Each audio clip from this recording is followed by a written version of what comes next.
Hey, my name's Grant Cardone. You might know that I've been using social media advertising for the last 5 years to build a massive international brand and create several very successful businesses. The footage you're about to see is from my friend, Frank Kern, who is world famous for being one of the best, if not the best, social media advertising expert in the world today. Here's Frank, and I hope you enjoy it. Yeah, I don't like this guy. It's too much. He's too much.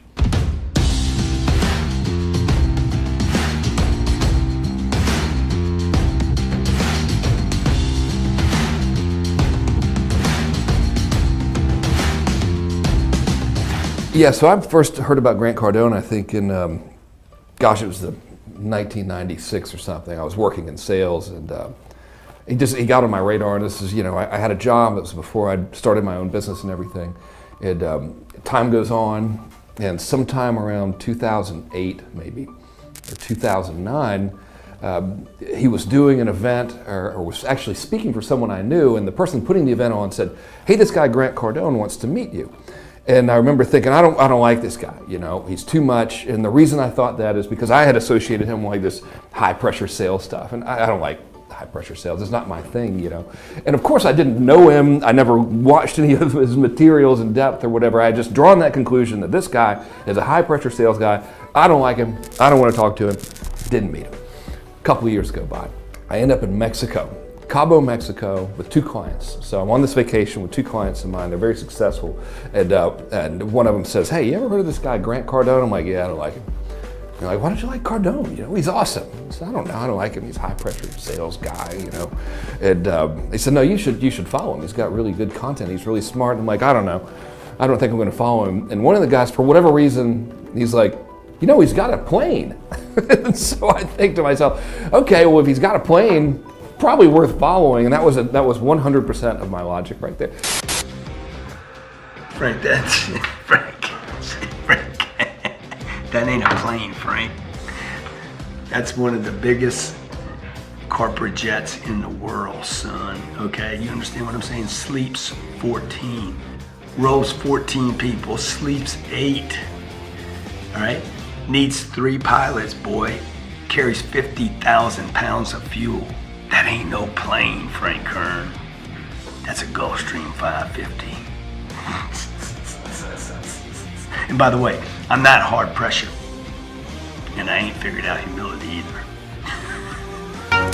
So I start checking him out on social media, which I've never really paid attention to social media. And immediately, like so many people, just get kind of sucked into the vortex of everything that Grant was doing. I'm still like watching him going, "All right, you have a plane, but I still don't like you because you're a hardcore sales guy," even though everything he's talking about made perfect sense. So fast forward probably 5 months, and this is maybe 2016. I become so enamored with the content that he's producing and the stuff that he's producing that I finally reach out to him. So now the tables have turned. So I reach out to his office and I'm like, "Hey, do you think I could get a meeting with Grant Cardone?" And they're like, "Well, who are you?" and all of this kind of stuff. So I'm like, all right, so I'm going to say, my name is Frank and I'm in advertising and I'd really like to get a meeting with Grant. Fly down here, meet the guy in 2016. Ever since meeting him in 2016, by the way, we've never done any business together. He doesn't pay me to endorse him or anything like that. I wouldn't take the money if he offered.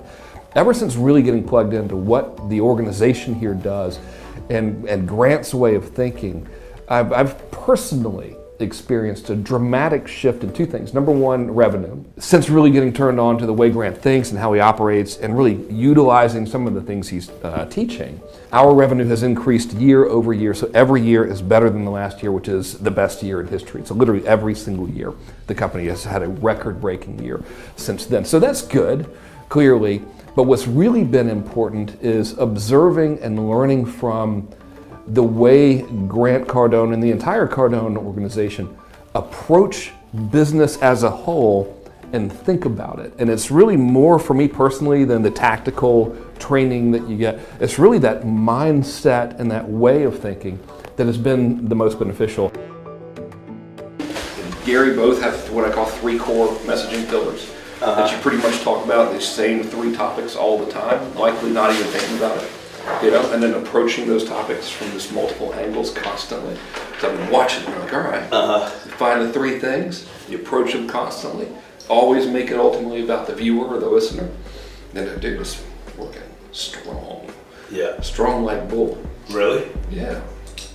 I know. Like what? So what did you change? All you did was add the social piece? No, so all I Because there was something else you said to me the last time you were here that you said you saw me doing, and I didn't cognitively know I was doing that. Yeah. There was, I forget what you called it. I call it intent-based branding. So I always use it as, and I didn't even know it. well, I mean, I didn't make the term up. Yeah. But it sounds like something. It sounds good. So what you were doing that I was not is using organic all the time. I got to tell you about that shit. Constantly being on, and what I was doing is I would only use it as an advertising medium. I mean, I wouldn't actually engage socially. I would just make ads and just buy the traffic, with the logic being, I don't want to depend on organic because you can't control it. Yeah. Which I still don't want to depend on organic. Yeah. But the mistake I made was You weren't doing it all. I just didn't do it at all. Right, It's like, right, hell, you right. might as well use it while it's free and still Yeah. make the most of it. Yeah. And that's the big shift. I'm just on constantly, and it's working good. Mm-hmm. And then if I were to talk to your ad guys, I would be like, dude, take the most engaged pieces that Grant's running, run those as engagement ads, then retarget those viewers with deeper dive pieces, and then retarget them with offers. I'll show them how to do it today. It's like a three-step thing. It's like kind of like cast the net, retarget with a little bit more refined piece, deeper dive of content, and then serve them an ad based on what they went through. Yeah, because the audience is the new email list, in my opinion. Not to say email lists are dead, Yeah. but audiences are way more powerful because you can access people from multiple modalities and stuff. Yeah. Average consumer is 140 emails a day. It's dying as a medium. So you got way ahead of that game so early. Hit the list. Which is good. Still hit the list, but now the list is not just the list, it's the audiences as well. Yeah. We did this real estate thing this weekend. Okay. Was that our best webinar or That's second? Yeah, we did a real estate webinar. Charged $49. Had 6,000 people register for it Dude, this for $49. 6,000. And then we had of the people that were on live, we had like 1,800, 1,900 people that were on. We've converted over 600 at $1,000. Good Lord. 33%. And it's been a week. 32%. It's been a week. Man. And that What's was, the there was deadline? no, The day there up, were, dude. The day up, we had 662 within 24 hours. When I finished it was a 4-hour webinar. When I finished it, we had already done 300 sets of the 1,900 people that were on. So that's doubled very since strong. then. Very so. How do you prepare for those things? Like 4 hours is no joke. Do you sit down and make all the slides, or do you just outline? It was basically what I do is I take a piece of paper. Okay, I'm gonna start with what's the first thing in real estate. That's what Jerry said. Hey, I just want to know. people want to know how to get started. So, It's such a big thing. So They all want to I- know the first 3 steps. All I do is I just go back. Hey, what's the first thing you did? Oh, bought a house. First thing I did was bought a house. I didn't research shit. You were just Bought like, a, bought a house, I got a loan. Okay, I repeated it. I did another house. I'm gonna tell those 2 stories. Okay, what happened on both of them? Oh, the first one didn't work. I sold it. And then while I was doing it, I was like, God damn, if I'd have just kept doing number 1 and not bailed out, I'd have made $11 million on houses that I thought didn't work. Yeah. Once I looked after 30 years. So anyway, I just walked through, I had a piece of paper, created a PowerPoint on it.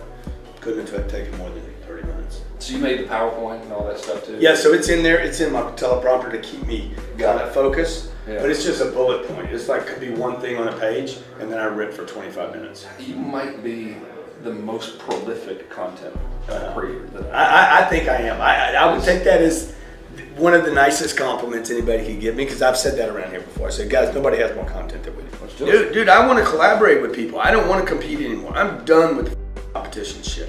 So when you hear all that. such thing. I think of me, you, everybody I know, that but teaches when you business hear all growth. that early sales stuff from me, I was in such a competition mode. I was competing with everybody. I thought it was me against everybody. And really it's just been since we did that first growth conference and we had other people on stage and I didn't do any of the speaking. Yeah. I was just introducing people, doing interviews and doing Q&As. Fireside chats. Even the second one, even Russell Brunson says, dude, why are you giving up all your stage time to other people? Because I want to collaborate. Yeah.